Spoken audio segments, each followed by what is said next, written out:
देंगे। वो जो बच्ची थी जिसकी इसमें कोई गलती नहीं थी सिवाय इसके कि वो किसी एक लड़के से प्रेम करती थी, जो कि उस उम्र में बच्चे कर बैठते हैं। इसके लिए बहुत चिल्लपौनी मचानी चाहिए। बच्चों को आप हर बात पे अपराधी नहीं मान सकते। उस बच्चे की गलती सिर्फ इतनी थी कि उसने अपने दोस्त पे भरोसा किया जो भरोसे के लायक था नहीं।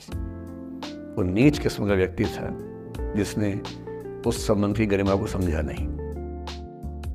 उस बच्ची के घर के बाहर 24 घंटे न्यूज चैनल से कैमरे खड़े रहे।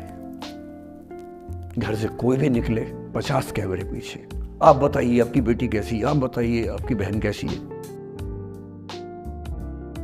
अंत में उस पिता ने अपनी बच्ची को इस देश से बाहर भेज दिया। उसके कुछ दिन बाद की जो खबर टीवी चैनल से नहीं दिखाई, उसके पिता ने आत्महत्या कर ली। ये तीसरा इंसिडेंस है। ये सारी खबरें सच्ची बता रहा हूं मैं, इनमें से एक भी झूठ नहीं है। झूठी कहानियों से मोटिवेशन दिया जा सकता है, मैं जानता हूं, पर जब सच्ची कहानियां हैं तो मैं झूठ क्यों बोलूं? सारी सच्ची कहानियां बता रहा हूं मैं आपको। एक चौथी कहानी जो आप में से कई लोगों की होगी। मेरा एक स्टूडेंट है, सिविल सर्वेंट है, सीनियर लेवल पे है, करीब 40 साल का है। उसने आज तक शादी नहीं की। क्या उसकी शादी करने की इच्छा नहीं थी? पूरी इच्छा थी।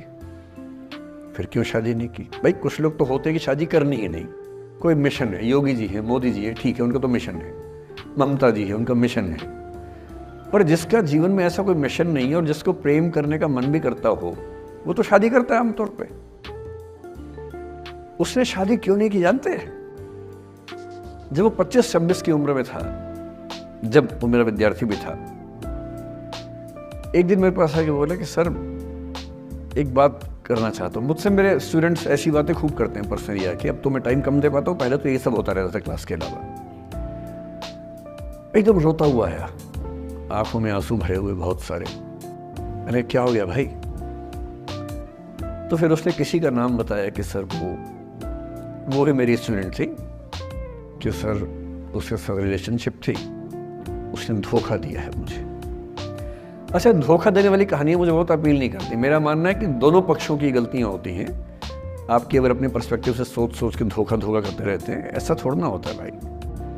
कुछ तो मजबूरियां रही होंगी, कोई यूं ही बेवफा नहीं होता, कुछ तो वजह होगी ना। आप थोड़ा उसकी वजह, उसका भी तो, उसकी कहानी भी तो सुनिए। और मैं जब जब दोनों कहानियां सुनता हूं मुझे लगता है कि मामला ग्रे है। आप किसी एक पे उंगली उठा ही नहीं सकते कि इसने ऐसा किया। दोनों की गलतियां होती हैं, ऐसा थोड़ा ना कि एक की होती है। बहरहाल इन भाई साहब को ऐसा लगा कि धोखा हो गया उनके साथ। तो मैंने कहा चलो कोई बात नहीं यार, हो गया तो हो गया, तू नहीं कोई और सही, ऐसा क्या है।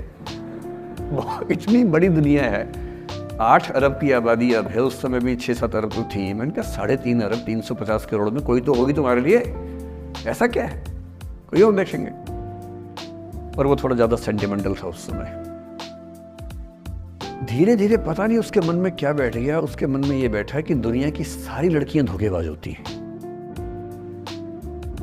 ऐसे मूर्खों की कमी नहीं है दुनिया में, ऐसे बहुत मूर्ख हैं।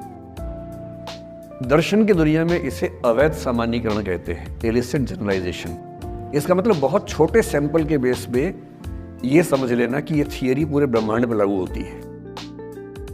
एक लड़की ने धोखा दिया, मान लीजिए धोखा दिया, धोखा इसने दिया कि उसने दिया कि किसी ने दिया, जो भी कहानी हो, एक सैंपल से ये मान लेना कि सब ऐसे होते हैं। और उसके बाद से उसने कम से कम 10 बार कोशिश की, 10 लोगों से मिला, बातचीत की शादी के लिए। डेटिंग तो क्या करेगा 40 की उम्र में, लेकिन हाँ बातचीत करके देखा कि शायद रुचियां मिल जाए, स्वभाव मिल जाए तो शादी के बारे में सोचें। हर बार 3-4-5 मीटिंग के बाद वापस हट जाता है। अब तो मैंने पूछना बंद कर दिया है। जब तक मैं पूछता था, बोलता था कि सर 3-4 मीटिंग के बाद लगता है कि ये भी वैसी ही है। मैंने कहा भूल जाओ भाई, उससे भूल जाओ, बात खत्म हो गई। उसके बच्चे घूम रहे हैं आजकल स्कूल में, अब तुम कम से कम शादी तो कर लो। वो भाई साहब आज तक अकेले हैं और अब तो बाजार में मूल्य भी कम हो गया उनका, अब विकल्प भी ज़्यादा नहीं मिलते हैं। अब जो विकल्प मिल रहे हैं वहाँ उसकी रुचि और कम हो गई है। तो पूरी संभावना है कि वो जीवन अकेले ही गुजरेगा उसका।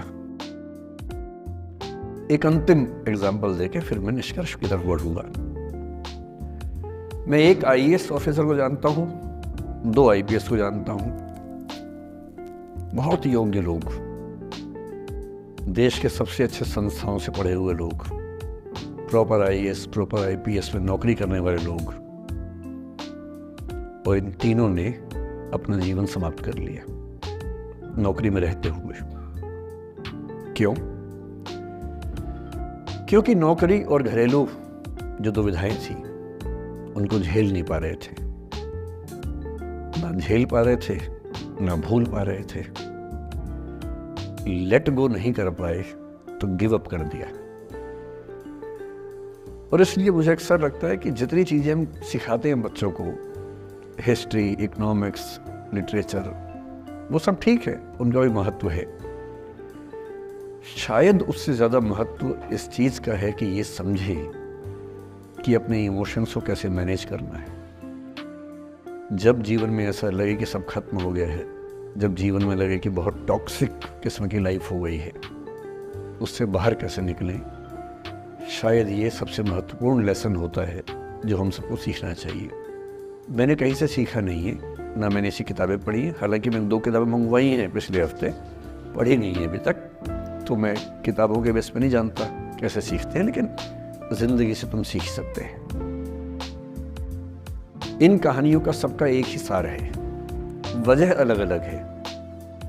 एक व्यक्ति ने इसलिए अपना जीवन समाप्त किया कि वो रिश्ता उसके हाथ से छूट रहा था, एक ने इसलिए जीवन समाप्त किया कि ये रिश्ता बन गया था पर समाज के दबाव, घर के दबाव मैनेज नहीं कर पाए। एक ने जिंदगी भर शादी नहीं की सिर्फ इसलिए कि वो पुरानी यादों को भूल नहीं पाया। अरे एक बार गलती हो गई तो हो गई, आगे तो संभावना जीवन में है भाई, क्यों इतना हावी रखना उसी दिमाग के ऊपर।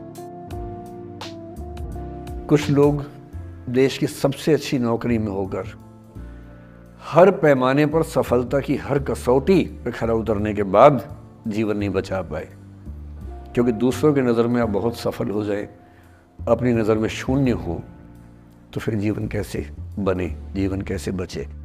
इन सारी कहानियों का मूल भाव एक ही है, अगर आप खुद को हैंडल नहीं कर सकते तो दुनिया को क्या हैंडल करेंगे। दुनिया को हैंडल करने से पहले खुद को हैंडल करना सीखना पड़ता है, और उसका सबसे आसान जो रामबाण उपाय है उसको बोलते हैं द आर्ट ऑफ लेटिंग गो, जाने दो। वो अफसाना जिसे अंजाम तक लाना न हो मुमकिन, उसे एक खूबसूरत मोड़ देकर छोड़ना अच्छा। साहिर ने लिखा, प्रेम की दुनिया के बारे में साहिर से अच्छा कौन लिखेगा। तारुफ समझते हैं, तारुफ मतलब परिचय, इंट्रोडक्शन। कहते तारुफ रोग बन जाए तो उसको भूलना बेहतर। अरे परिचय हुआ किसी से, आपकी भाषा में इंट्रो हुआ, यही बोलते हो ना आप लोग, इंट्रो हो गया, इंट्रो हुआ, दोस्ती हुई, बाद में लगा रहे यार ये तो ऊट पटांग आदमी है या ऊट पटांग लड़की है, छोड़ो फिर, ऐसा क्या लोड लेना है। तारुफ रोग बन जाए तो उसको भूलना बेहतर, ताल्लुक बोझ बन जाए तो उसको तोड़ना अच्छा। वो अफसाना जिसे अंजाम तक लाना ना हो मुमकिन, उसे एक खूबसूरत मोड़ देकर छोड़ना अच्छा। बस करना यह है कि खूबसूरत मोड़ देकर छोड़ना है, हाथ में तेजाब की बोतल लेके नहीं। और आज की पीढ़ी का ये समझना बहुत जरूरी है कि छोड़ना भी अच्छे तरीके से हो सकता है। तो मैं उस बात पर आऊं, उससे पहले थोड़ा संक्षेप में समझा दूं। मुझसे कुछ बच्चों ने पूछा इस बीच में कि जितना आसानी से आप बोल रहे हैं, क्या सच में इतना आसान होता है? कैसे छोड़ें उन चीज़ों को जो मन पर हावी हैं, उन इमोशंस के टर्मोइल को, उन इमोशंस की इंटेंसिटी को कैसे मैनेज करें? क्या सच में इतना आसान होता है? आसान तो नहीं होता है।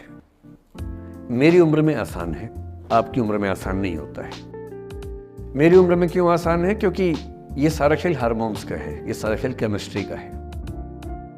हम सब दरअसल बहुत सारे केमिकल्स, जिनमें से कुछ का नाम हार्मोन्स है, उन केमिकल्स और हार्मोन्स के बहुत सारे इंटरेक्शंस के रिजल्ट हैं। इसलिए जब कोई बच्चा जैसे छोटे बच्चे हमेशा उछलते रहते हैं, पेरेंट्स थके रहते हैं, ये इन सभी केमिस्ट्री का परिणाम है, शौक का मामला नहीं है। आपकी उम्र जो होती है किशोरावस्था और युवावस्था की शुरुआती उम्र, मैं मान के चल रहा हूँ कि आप सब लोग 17 से 22-23 के बीच के लोग हैं, बच्चे हैं। कुछ तो अभी शादी भी नहीं कर सकते होंगे, वो वाले होंगे ना। लड़के तो नहीं कर सकते होंगे, अभी 21 के कहाँ हुए होंगे, तो वो वाली उम्र आप लोगों की है। इस उम्र में इमोशंस का टर्मोइल, इस उम्र में इमोशंस का बिखराव इतना ज़्यादा होता है कि संभालना बड़ा मुश्किल होता है। जैसे जैसे आप मैच्योर होंगे, बड़े होंगे, बूढ़े होंगे, बूढ़े और मैच्योर काफ़ी हद तक समानार्थक शब्द होते हैं। बूढ़ा आदमी आमतौर पर मैच्योर हो ही जाता है, और जो मैच्योर हो जाता है उसको लोग बुढ़ा ही बोलते हैं, चाहे वो दोस्त हो आपका। तो मैच्योर होने के बाद मैच्योरिटी के कई लक्षण हैं, 10-20 लक्षणों में से एक ये है कि आपके इमोशंस में इंटेंसिटी उतनी नहीं रह जाती जितनी बचपन में होती है। मसलन कोई आपका दोस्त आपसे कुछ खराब कह दे, आप 3-4 घंटे बेचैन रहेंगे, बार बार मैसेज टाइप करेंगे, फिर डिलीट करेंगे, फिर टाइप डिलीट, वो भी टाइप डिलीट चल रहा है। एक दिन हो गया बात हुए, ना वो पढ़ पा रहे हैं, ना आप पढ़ पा रहे हैं, बेचैनी चरम पे है। अब इतना ही मामला है, नाक का सवाल है कि पहले कौन झुकेगा। सारे संबंधों में स्तर इसी बात से तय होता है कि पहले कौन झुकेगा, और जो एक आध बार झुक गया वो जिंदगी भर झुकता है उसके बाद। इससे लोग शुरू में बहुत केयरफुल होते हैं कि झुकना नहीं है। 3-4 ज्ञानी पीछे बैठे ही होते हैं कि नहीं, झुकना नहीं है, वो झुकेगा, वो झुकेगी, तू क्यों झुकेगा। इन ज्ञानियों से बचना बहुत जरूरी है, जिंदगी जहर बना देंगे आपकी। अब दोनों ईगो फाइट कर रहे हैं कि पंजा किसका गिरेगा, इस पे फाइट चल रही है। 2 दिन हो गए, 3 दिन हो गए, उसके बाद एक आध आदमी पिघल जाता है, उसको लगता है भाड़ में जाए यार, बात ही नहीं हो पा रही।